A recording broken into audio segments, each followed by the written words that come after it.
నమస్తే.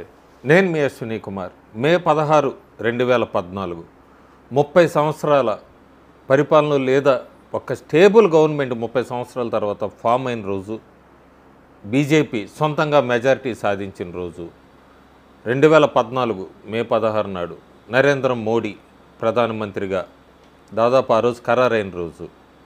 11 సంవత్సరాలు పూర్తయింది. ప్రధానమంత్రి నరేంద్ర మోడీ సారథ్యం అనుకోవచ్చు. భారతదేశం ఎన్నో మైల్ స్టోన్స్ ఉన్నాయి. ఎన్నో మైల్ స్టోన్స్లో కొన్ని మధ్యలో కాంట్రోవర్షియల్ కూడా జరిగినాయి, కాంట్రోవర్సీస్ నడిచినాయి. బీజేపీలోనే అంతర్గతంగా కొద్దిగా తిరుగుబాట్లైనాయి. అట్లాగే అప్పుడు యూపీఏ, ఆ తర్వాత ప్రస్తుతం ఇండి ఏలియన్స్ లేదా కాంగ్రెస్ కూటమి విమర్శలు చేస్తూనే ఉంది. ముందుకు వెళ్ళినా కూడా ఎక్కడైనా డెవలప్మెంట్ పరంగా, లేదు డిఫెన్స్ పరంగా, లేదా ఇన్ఫ్రా పరంగా ఏదైనా అగ్రిమెంట్లు సైన్ చేసినా ఏదైనా కూడా ఎక్కడో నెగిటివ్ తీసుకురావాలి కాబట్టి ప్రతిపక్షంగా తీసుకురావడానికి ప్రయత్నించిన ఆయన భారతదేశ ప్రజలు మూడోసారి కూడా ఎన్డీఏ ప్రభుత్వాన్ని అట్లాగే మోడీని ప్రధానిగా కోరుకున్నారు. ప్రస్తుతం మూడ్ ఆఫ్ ది నేషన్ కూడా ఒక లాస్ట్ వీడియో ఒకటి చేశాను. ఆ వీడియోలో కూడా మళ్ళీ మోడీయే ప్రధానమంత్రి కావాలని చెప్పి భారతదేశ ప్రజలు ఎక్కువగా కోరుకుంటున్నారు. ముఖ్యంగా ఉత్తర భారతదేశంలో, అట్లాగే ఈశాన్య లేదా ఈస్టు వెస్టు ఇటంతా. సౌత్లో ఏమో డివిజన్ ఉంది. సౌత్ ఇండియాలో ఇంకా బీజేపీ మీద పూర్తిగా ఇంకా అంత పట్టు సాధించలేదు. తమిళనాడు, ఆంధ్రప్రదేశ్లో ఎన్డీఏ కూటమన్నా కూడా బీజేపీ బలపడలేదు. తెలంగాణలో అంతర్గతంగా ఇంటర్నల్ డిస్ప్యూట్స్తో బీజేపీ వీక్ అయిందని అయితే చెప్పచ్చు. కేరళలో మార్పు మొదలైంది. ఆ మార్పు ప్రస్తుతం కమ్యూనిస్ట్ పార్టీ అక్కడ 9 సంవత్సరాలు పూర్తి చేసుకుంది, కానీ బీజేపీకి అవకాశం ఇస్తారన్నది ప్రస్తుతం అయితే ఎక్కడ అవకాశం లేదు. కమ్యూనిస్ట్ హవా లేదా కాంగ్రెస్ నడుస్తుంది కేరళలో. సో దక్షిణ భారతదేశంలో కర్ణాటకలో కూడా అవకాశం ఉన్న ఎక్కడ కూడా బీజేపీని ముందుకు తీసుకెళ్లే సారథి లేడు. అందుకే కర్ణాటకలో కూడా ఇంకా బీజేపీ ముందుకి రావటానికి లేదా అధికారం కోసం ప్రయత్నించడానికి చాలా కష్టపడాల్సి వస్తుంది. కాంగ్రెస్ కర్ణాటకలో ఎన్ని తప్పులు చేసినా కూడా దాన్ని ఎన్కాష్ చేసుకుంటంలో బీజేపీ ఇంకా కర్ణాటకలో వెనకబడింది. ప్రస్తుతానికి నరేంద్ర మోడీకి వచ్చిన ఇబ్బంది ఏమీ లేదు. నరేంద్ర మోడీకి ఆర్ఎస్ఎస్కి చెడిందని, లేదు నరేంద్ర మోడీకి బీజేపీలో ఉన్న మంత్రులకు కానీ ఎమ్మెల్యేలకు కానీ రిఫ్ట్ ఉందని ఇలాంటివి మనం సోషల్ మీడియాలో అట్లాగే యూట్యూబ్స్లో చాలా చూస్తున్నాం. కానీ బీజేపీకి అట్లాగే మోడీకి వచ్చిన ప్రాబ్లం ఎక్కడా కనబట్టలేదు ప్రస్తుతానికి. కొంతమంది 2027లో ఎన్నికలు జరగచ్చు అంటున్నారు, 2029లోనే ఉంటుందని కొంతమంది అంటున్నారు. మనం వేచి చూడాలి. 11 సంవత్సరాల పాలన తర్వాత ఆపరేషన్ సింధూర్ అనేది ఒకటి తెర మీదకి వచ్చింది. దానికి కారణం కూడా పేలగాంలో అటాకు, 26 మంది ప్రాణాలు కోల్పోవటం టెర్రరిస్టుల అటాక్లో. ఆ తర్వాత విమర్శలకు గురైంది కొద్దిగా బీజేపీ ప్రభుత్వం లేదా ఎన్డీఏ కూటమి. ఆ తర్వాత జరిగిన ఆపరేషన్ సింధూర్. ఈ ఆపరేషన్ సింధూర్కి పేలగాం అటాక్కి మధ్యలో ప్రతిపక్షాలు గొంతు లేవటానికి ప్రయత్నించినాయి, లేపటానికి విమర్శించడానికి ప్రయత్నించినాయి, కానీ ఎక్కడ యాజ్ యూజువల్గా మోడీ వాళ్ళకి ఛాన్స్ ఇవ్వలేదు. ఆపరేషన్ సింధూర్ పేరుతో పాకిస్తాన్ని డిస్మిడ్ చేశారని చెప్పచ్చు. మీడియాలో ఒక్కొక్కటి బయటకు వస్తున్నాయి. 9వ తారీఖు 10వ తారీఖు జరిగిన దాడులప్పుడు అదేమీ అంత నమ్మని ప్రతిపక్షాలంతా కూడా సాక్షాత్తు పాకిస్తాన్ ప్రధానమంత్రి నాకు ఆసిఫ్ మునీర్ ఫోన్ చేశారు, తెల్లవారుజాము 2:30కి మన న్యూక్లియర్ బేస్ని ఇండియన్ మిసైల్స్ తాకినాయి అని ఆయన స్టేట్మెంట్ ఆన్ రికార్డ్ ఇచ్చారు. సో ప్రతిపక్షాలకు ఉన్న అనుమానాలన్నీ కూడా దాంతో పటాపంచలైపోయి ఉంటాయి. ప్రస్తుతానికి భారతదేశానికి కావాల్సింది ఏంటి? ఆపరేషన్ సింధూర్తో పాటు ఇంకొక ముఖ్యమైన టార్గెట్ ఉంది, ఆపరేషన్ ఇండూర్ అంటే భారతదేశంలో ఒక పెద్ద ఆపరేషన్ ఖచ్చితంగా చేయాల్సిన అవసరం ఉంది. భారతదేశాన్ని డీస్టెబిలైజ్ చేయటానికో లేదు వాళ్ళ గుప్పిట్లో పెట్టుకుంటానికి అగ్రరాజ్యాలు అమెరికా, చైనా ప్రయత్నిస్తున్నాయి, ఇంకా ప్రయత్నిస్తూనే ఉంటాయి. ఎక్కడా వాళ్ళ చేతికి అందట్లేదు. మోడీ వ్యూహాలు వాళ్ళకి అంతు చెక్కట్లేదు. ప్రస్తుతానికి ఇంకా ప్రయత్నిస్తూనే ఉంటాయి. గత కొన్ని సంవత్సరాలుగా ప్రయత్నిస్తూనే ఉన్నాయి, ప్రయత్నిస్తూ ఉంటాయి కూడా. అందుకే వాళ్ళకి భారతదేశం ప్రభుత్వం కన్నా కూడా భారతదేశంలో ఉన్న ప్రతిపక్షాల మీద ఎక్కువ ఫోకస్ పెట్టినాయి. 2024 లోక్సభ ఎన్నికలప్పుడు పెద్ద కుట్రలకు తెరలేపింది డీప్ స్టేటు. ఎలా ఫండింగ్ జరిగింది, ఎలా ఓడించాలనుకున్నారు, ఏం తెర మీదకి తీసుకొచ్చారు అదంతా గత చరిత్ర అయిపోయింది. చాలా వీడియోలు చేశాను.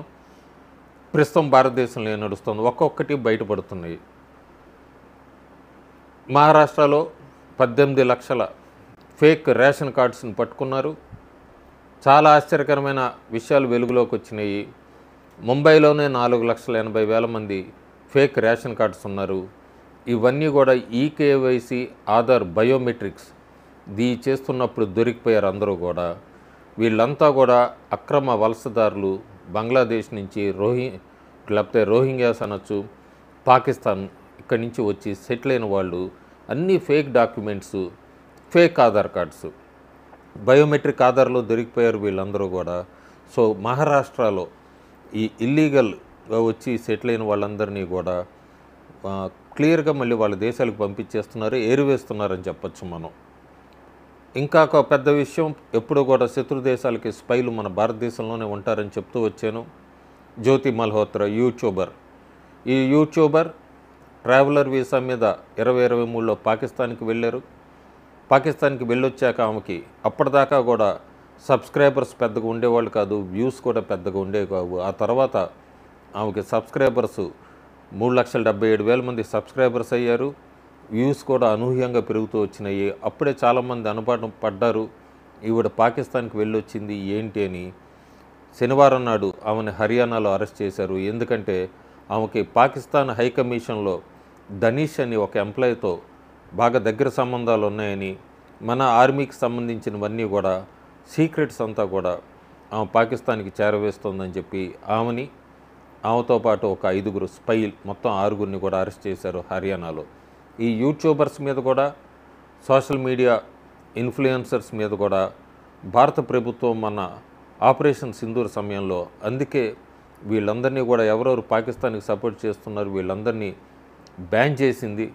ఓటీటీలు కూడా బ్యాన్ చేసింది, పాకిస్తాన్ సీరియల్స్ కూడా బ్యాన్ చేసింది. ఇది జరిగాక కూడా హర్యానాలో ఇలాంటి వాళ్ళని అరెస్ట్ చేశారంటేనే అర్థమవుతుంది మనకి ఇంకెంతమంది ఈ యూట్యూబ్ ఇన్ఫ్లుయెన్సర్స్ ఉన్నారో, ఎందుకు వాళ్ళకి అంత వ్యూస్ వస్తున్నాయో, ఎందుకు వాళ్ళకి అంత సబ్స్క్రైబర్స్ ఉన్నారు, ఎవరు ప్రమోట్ చేస్తున్నారు, ఎవరు ఫండ్ చేస్తున్నారు, వాళ్ళ మెయిన్ ఇంటెన్షన్ ఏంటి, ఇలాంటి యూట్యూబర్స్ ఇవన్నీ కూడా ఇంకా బయటికి తీయాల్సిన అవసరం ఎంతైనా ఉంది.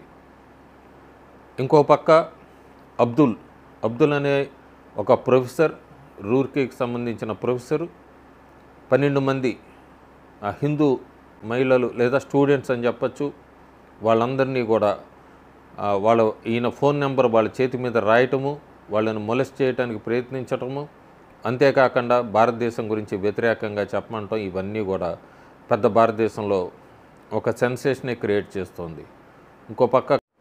ఇంకో పక్క కాంగ్రెస్ ప్రభుత్వం జార్ఖండ్లో అబ్దుల్ అర్సూద్ అనుకుంటా అతను పూర్తి పేరు, అతను ఒక ట్రైబల్ అమ్మాయి నదిలో స్నానానికి వెళ్ళినప్పుడు ఆమెను మానభంగం చేయడానికి ప్రయత్నించినప్పుడు అక్కడ హిందువులంతా తిరగబడి కొట్టి అతన్ని చంపేశారు. అలాంటి వ్యక్తికి కాంగ్రెస్ ప్రభుత్వం, ముఖ్యంగా ప్రతిపక్ష నాయకుడు 1 లక్ష రూపాయలు, అట్లాగే జార్ఖండ్ ప్రభుత్వం 4 లక్షల రూపాయలు కాంపెన్సేషన్ ఇవ్వటం కూడా తీవ్ర విమర్శలకి దారితీస్తోంది. సో ఇట్లా భారతదేశంలో ఉన్న యాంటీ నేషనల్స్ అందరినీ కూడా వైపౌట్ చేయాలి. వెస్ట్ బెంగాల్ లాంటి స్టేట్ని ఫిల్టర్ చేయాల్సిన అవసరం ఎంతైనా ఉంది. మహారాష్ట్ర, కర్ణాటక, కేరళ ఇలాంటి రాష్ట్రాల్లో కూడా పూర్తిగా బయటపడుతున్నారు. పాకిస్తాన్కి సంబంధించిన స్పైలు కానీ, లేదు పాకిస్తాన్కి మద్దతుగా ఉండి భారతదేశంలో పాకిస్తాన్ జిందాబాద్ అంటూ, లేదా సింధు జలాలను ఎందుకు ఆపుతున్నారు, ఇండస్ట్రీటి వాటర్ గురించి, అట్లాగే పాకిస్తాన్లో సివిలియన్స్ అన్యాయంగా చంపేసింది భారత ఆర్మీ అంటూ భారతదేశంకి సంబంధించిన ఆర్మీని డీమోరలైజ్ చేస్తూ పాకిస్తాన్కి మద్దతుగా మాట్లాడుతున్న వాళ్ళు ఇంకా భారతదేశంలో ఉన్నారంటే నిజంగానే మనకి సిగ్గుచేటది. క్లియర్గా ఇప్పుడు మోడీ ప్రభుత్వం చేయాల్సింది ఈ భారతదేశంలో ఉన్న అక్రమ వలసదారులందరినీ కూడా పూర్తిగా ఎరివేయాలి. ఇన్ని సంవత్సరాలు ఈ 18 లక్షల మంది మహారాష్ట్రలో కేంద్ర ప్రభుత్వం అట్లాగే రాష్ట్ర ప్రభుత్వాలకు సంబంధించిన ఉచితాలు, ఫ్రీబీస్ అన్నీ కూడా ఎంజాయ్ చేశారు. మన భారతదేశపు సొమ్ముతో వీళ్ళంతా ఎంజాయ్ చేసి పాకిస్తాన్కి హెల్పింగ్గా ఉన్నారు. ఇలాంటి వాళ్ళందరినీ కూడా క్లీన్అవుట్ చేయాల్సిన అవసరం ఉంది. క్లీన్అవుట్ ప్రాసెస్ అయితే ఖచ్చితంగా చేయాలి. అందుకే ఎప్పటి నుంచో సెంట్రల్ గవర్నమెంట్ యూసీసీ, ఎన్ఆర్సీ అని మొత్తుకుంటోంది. ఎన్ఆర్సీ అస్సాంలో చేశారు, ప్రతి రాష్ట్రంలో రావాల్సిన అవసరం ఉంది. అట్లాగే యూసీసీ కూడా రావాల్సి ఉంది. వీటన్నిటితో ముఖ్యంగా ఆపరేషన్ సింధూర్ కాదు, ఆపరేషన్ ఇండోర్ స్టార్ట్ చేయాల్సిన అవసరం ఎంతైనా కూడా భారతదేశ ప్రభుత్వానికి ఉంది. Thank you.